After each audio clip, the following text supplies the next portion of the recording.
جب اس نے رپورٹ تیار کی اس کے بعد 50 سال سے زائد ہو گئے ہیں، وہ رپورٹ ابھی تک پبلک نہیں ہوئی۔ دلچسپ بات یہ ہے کہ 82 سیٹوں والا ذوالفقار علی بھٹو یہ چاہتے تھے کہ اس کو ہرگز اقتدار میں آنا چاہیے، اور جس کو میجورٹی ملی ہو اس کو نہیں آنا چاہیے۔ جنرل یحییٰ خان نے یہ فیصلہ کیا کہ شخصی طاقت نے کہا یہ جو ہمارے پاس جو پاور ہے جو ہم کر رہے ہیں تو ہم اس کو کچل دیں گے اور اقتدار ذوالفقار علی بھٹو کو ٹرانسفر کرنا ہی ہے۔ سقوط ڈھاکہ اتنا بڑا واقعہ ہے کہ پاکستانی عوام اور آنے والی نسل ہمیشہ یاد رکھے گی۔ جب بھی اس کے بارے میں بات کی جائے گی، جب بھی اس پہ تحقیق ہوگی اور اس کے بارے میں بحث کیا جائے گا، یہ بات تو سچ ہے کہ ہر پاکستانی کو دکھ ضرور ہوتا ہے کہ آخر 1971 میں پاکستان کا ایک بڑا حصہ مشرقی پاکستان ٹوٹ کے بنگلہ دیش کیوں بنا؟ یہ کون لوگ تھے، وہ کون گروہ تھے جس کی وجہ سے یہ سارا واقعہ پیش آیا؟ آج کی اس اہم ویڈیو میں حمود الرحمن کمیشن کے کچھ انکشافات اور ساتھ میں ان کو کون گروہ تھے، وہ کون لوگ تھے جس کی وجہ سے یہ اتنا بڑا واقعہ پیش آیا ہوا ہے۔ حمود الرحمن کمیشن رپورٹ نے آج کل سوشل میڈیا پہ کھلبلی مچائی ہوئی ہے اور اس کے کچھ مندرجات سوشل میڈیا پہ چل رہے ہیں اور ساتھ میں بہت سارے لوگ اس پہ بحث بھی کر رہے ہیں، اس پہ بات بھی کر رہے ہیں۔ اس کے باوجود حکومت نے ان لوگوں پہ ایکشن لینا شروع کر دیا ہے کہ جو بھی اس کو پبلک کرے گا، جو بھی اس کے بارے میں بات کرے گا، اس کا مطلب یہ ہوا کہ وہ اسٹیٹ اور پاکستان کے خلاف بات کرے گا۔ لیکن آج کی اس ویڈیو میں وہ چند چیزیں ریالٹی پہ بحث ہوں گی، اس کو ڈسکس کرنا چاہوں گا۔ سب سے پہلے کیا حمود الرحمن پہ اگر آپ ایکشن لینا چاہتے ہیں، حمود الرحمن کیا انڈیا سے آیا تھا؟ کیا وہ بنگلہ دیش سے تھا؟ کیا وہ امریکہ، اسرائیل یا کوئی یورپ کنٹری سے اس کو بھیجا گیا تھا کہ آپ یہ تحقیق کریں؟ حمود الرحمن کوئی باہر سے نہیں تھا، وہ اس وقت پاکستان کے چیف جسٹس صاحب تھے۔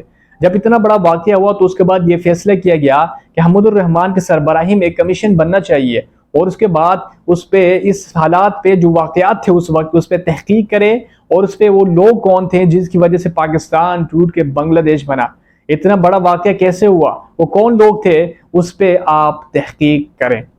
جب حمود الرحمن کمیشن نے اس پہ تحقیق کر دی تو اس پہ 300 گواہان کے بیانات انہوں نے قلم بند کیے۔ 300 گواہان کے بیانات قلم بند کرنے کے بعد پوری ریسرچ تحقیق کے بعد جب اس نے رپورٹ تیار کی، اب یہ سب سے بڑی بات میں آپ نے بتانے لگا ہوں، جب اس نے رپورٹ تیار کی اس کے بعد 50 سال سے زائد ہو گئے ہیں، وہ رپورٹ ابھی تک پبلک نہیں ہوئی۔ جب حمود الرحمن کمیشن رپورٹ آپ نے ابھی تک پبلک کیوں نہیں کی؟ جو آج کل حمود الرحمن کمیشن رپورٹ کچھ مندرجات آپ کو مل رہے ہیں، یہ تو انڈیا ٹوڈے نے 2000 میں لیک کی تھی۔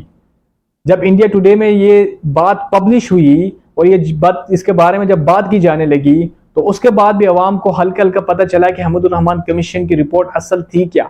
اگر آپ حمود الرحمن کمیشن کی رپورٹ کو پبلک نہیں کرنا چاہتے تھے تو یہ کہاں سے آ گئی؟ انڈیا ٹوڈے تک یہ بات کیسے پہنچی اور انہوں نے یہ کیسے لیک کیا؟ یہاں پہ تو سوال بنتا ہے۔ چلو ٹھیک ہے، ہم اس بات کو بھی مانتے ہیں کہ اگر آپ کہتے ہیں کہ جو سوشل میڈیا پہ حمود الرحمن کمیشن رپورٹ کے جو کچھ مندرجات چل رہے ہیں یہ اسٹیٹ کے خلاف ہے، عوام کے خلاف ہے اور اداروں میں دراڑ کرنے کے مترادف ہے، اس بات کو بھی ہم مانتے ہیں، لیکن ہم سے آپ سے یہ ریکویسٹ کرتے ہیں کہ جو حمود الرحمن کمیشن رپورٹ جو اصل رپورٹ ہے جو اس وقت بنائی تھی اس کو پبلک کیا جائے، اس کے عوام کے سامنے لیا جائے اور عوام کو بتایا جائے کہ سوشل میڈیا پہ جو کچھ چل رہا ہے وہ اسٹیٹ اور عوام کے خلاف ہے، لہٰذا یہ جو اصل رپورٹ ہے یہ ہم ابھی پیش کرنے لگے، تب جا کے سب کو آئیڈیا ہو جائے گا، سب کو پتہ چل جائے گا کہ وہ رپورٹ کیا ہے۔ لیکن 50 سال گزرنے کے بعد بھی اگر رپورٹ پبلک نہیں ہوتی تو اس میں کچھ وہ کہتے ہیں دال میں کچھ کالا ہے، کچھ تو ہے۔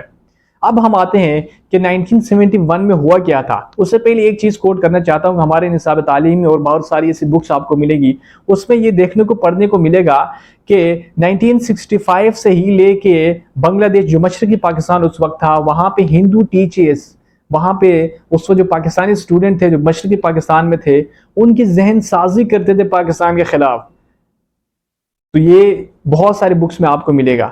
جب یہ کب پتہ چلا کہ یہ جب تحقیق کرنے کے بعد آپ کو پتہ چلا کہ یہ وہاں پہ ذہن سازی ہو رہی تھی، یہاں پہ سوال تو بنتا ہے جب 1965 میں جب وہاں پہ اسٹوڈنٹ کی ذہن سازی ہو رہی تھی پاکستان کے خلاف تو آپ اس وقت کیا کر رہے تھے؟ آپ کو نہیں پتا تھا کہ یہ جو ذہن سازی ہو رہی ہے جو وہاں پہ جو ٹیچرز اسٹوڈنٹ کو پاکستان کے اگینسٹ ان کی ذہن سازی کر رہے ہیں تو آپ اس پہ ایکشن نہیں لے سکتے تھے، اس پہ تحقیق نہیں کر سکتے تھے کہ آپ کو پتہ نہیں تھا۔ دوسری سب سے بڑی بات یہ ہے کہ وہاں پہ آپ نے اس کو 100% اگنور کیا، آپ کے ساری توجہ مغربی پاکستان پہ تھی، آپ ڈیولپمنٹ کا کام یہاں پہ ساری سبسڈیز آپ دے رہے تھے، وہاں پہ نہ اس پہ توجہ تھی۔ جب عوام کو سہولت نہیں ہوگی تو آخر وہ تو کوئی نہ کوئی ایکشن اٹھاتے ہیں، وہاں پہ اس کو بالکل سپورٹ نہیں دی۔ مغربی پاکستان کو انہوں نے بھرپور سپورٹ دی، لیکن مشرقی پاکستان کو انہوں نے کوئی سپورٹ نہیں دی. وہاں پہ نا فائنینشیل ایشوز تھے، وہاں پہ غربت بہت زیادہ تھی. اس وقت کی حکومت کی ساری توجہ مغربی پاکستان کی تھی. مغربی پاکستان میں وہاں پہ ڈیولپمنٹ ہو رہی تھی، سبسڈیز مل رہی تھی، عوام کو ریلیف مل رہا تھا، پروجیکٹس چل رہے تھے. لیکن جب مشرقی پاکستان کی بات کی جائے وہاں پہ کچھ نہیں ہو رہا تھا. وہاں پہ نہ ڈیولپمنٹ تھی، نہ وہاں پہ کوئی سبسڈیز تھی. وہاں پہ اس کو نظر انداز کیا جا رہا تھا. عوام کو وہاں پہ تکلیف تھی، عوام بھوک سے مر رہی تھی. وہاں پہ بہت سارے ایسے مسائل تھے. جب اتنے مسائل ہوں گے، جب آپ اس کو توجہ نہیں دیں گے تو اس کی ظاہری بات ہے اس کا نتیجہ تو ملنا ہی تھا. 1970 کے انتخابات میں قومی اسمبلی کی 300 نشستیں تھی. اب ان 300 خالی نشستوں پہ الیکشن ہونے تھے. مشرقی پاکستان کو 169 سیٹیں ملی اور مغربی پاکستان کو 131 سیٹیں ملی. جب مشرقی پاکستان میں عوامی لیگ نے 169 میں 167 سیٹیں لی اور مغربی پاکستان میں ذوالفقار علی بھٹو کی پارٹی نے 131 میں سے صرف 82 سیٹیں لی. اب یہاں پہ جمہوریت کا یہ اصول ہے کہ جو پارٹی کو زیادہ مینڈیٹ ملا ہو اور جس پارٹی کو اکثریت سیٹیں ملی ہو اور عوام نے جس پارٹی کو ووٹ دیا ہو، جس کے پاس زیادہ مینڈیٹ ہو، جمہوریت کا یہ اصول ہے کہ اس پارٹی کو اقتدار میں آنا چاہیے اور عوام کی نمائندگی کرنا چاہیے. لیکن اس وقت کچھ یوں ہوا کہ ذوالفقار علی بھٹو اور جنرل یحییٰ خان نہیں چاہتے تھے کہ وہ اقتدار کو ٹرانسفر کرے.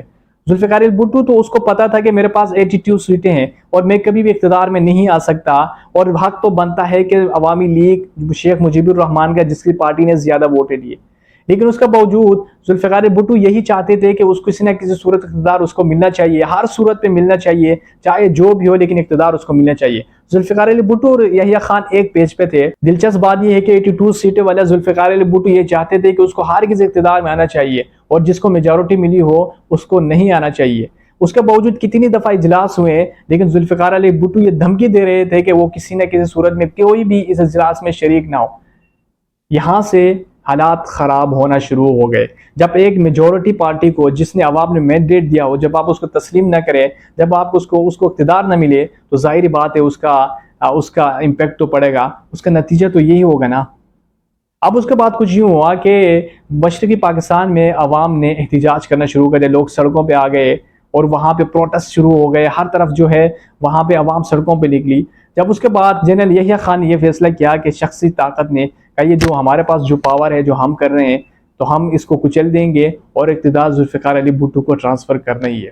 مشرقی پاکستان میں عوام بڑی تعداد میں نکلی، مظاہرے ہو رہے تھے، پروٹیسٹ ہو رہے تھے. تو جنرل یحییٰ خان نے وہاں پہ ایکشن لینے کا فیصلہ کیا اور مظاہروں کو روکنے کے لیے فیصلہ کیا. جب وہاں پہ مظاہروں کو آپ روکیں گے، جب آپ پروٹیسٹ کو روکیں گے، آگے جانے نہیں دیں گے، جب پروٹیسٹ کو آپ بھرپور طریقے سے اپنی طاقت کا استعمال کریں گے، ظاہری بات ہے عوام نے نکلنا ہے تو اس کا امپیکٹ تو پڑے گا. جب یہ معاملہ آگے بڑھ گیا تو ذوالفقار علی بھٹو کو جنرل یحییٰ خان نے کہا کہ آپ مشرقی پاکستان ایک دفعہ وزٹ کر لیں، وہاں پہ دیکھ لیں ہم کیا کر رہے ہیں، ہم کتنا بڑا کام کر رہے ہیں. جب وہاں پہ گیا ذوالفقار علی بھٹو نے، وہاں پہ آپریشن کو دیکھا، واپس آ گئے. ایک جمہوری لیڈر ہوتا تو اس کو منع کرتے، اس کو کہتے کہ ایسا نہیں ہونا چاہیے، وہاں پہ بہت زیادہ پروٹیسٹ چل رہے ہیں، عوام سڑکوں پر ہے. لیکن ایسا نہیں ہوا. اس کے باوجود یہ ہوا کہ 30 لاکھ اس وقت پاکستانی جو ہے وہاں پہ اس جنگ میں اور اس جو ہے فسادات میں وہ مارے گئے. اب کتنی بڑی بات ہے، 80,000 پاکستانی فوجی بھارت قید میں چلے گئے. تو اس کا نتیجہ یہ ہوا کہ صرف 2 ہفتے کے اندر جو ہے ہمیں واپس لوٹنا پڑا، ہماری فوج کو واپس لوٹنا پڑا. یہ جو سارے کی پوائنٹس، جو اہم پوائنٹس میں نے آپ کو بتائے، اس کا نتیجہ یہ نکلا کہ مشرقی پاکستان الگ ہو گیا. مشرقی پاکستان الگ ہو کے بنگلہ دیش بن گیا. مطلب کہ پاکستان کا ایک حصہ پاکستان سے الگ ہو گیا، ٹوٹ گیا. یہ تاریخ سب کو پڑھنی چاہیے.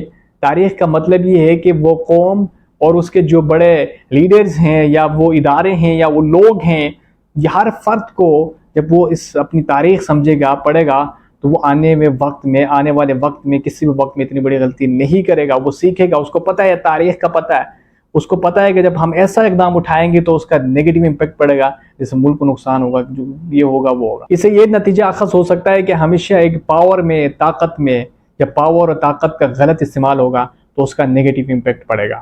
اللہ پاکستان کا حامی و ناصر ہو. پاکستان زندہ باد.